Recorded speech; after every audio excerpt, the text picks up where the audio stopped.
marah. Tipe menantu mama kayak mana? Tipenya? Pokoknya solehah, boleh nyam dengan keluarga.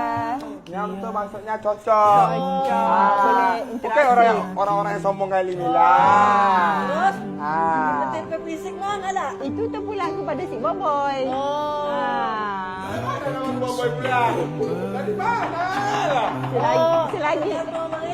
Selagi dia belum nikah, panggil Boboy aja. Itu aja apa bang? Bisa masak, itu pasti. Mau orang Indonesia atau orang Malaysia? Itu terpulang.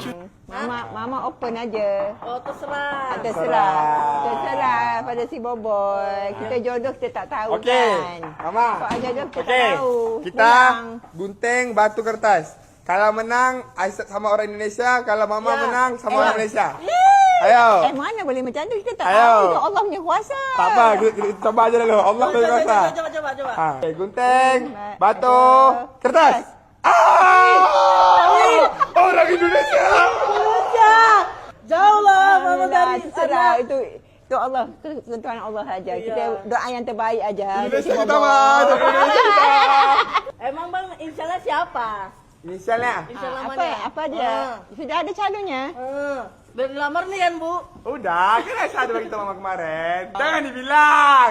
Oh yang itu. Siapa mama siapa mah? Hah? Itu dia.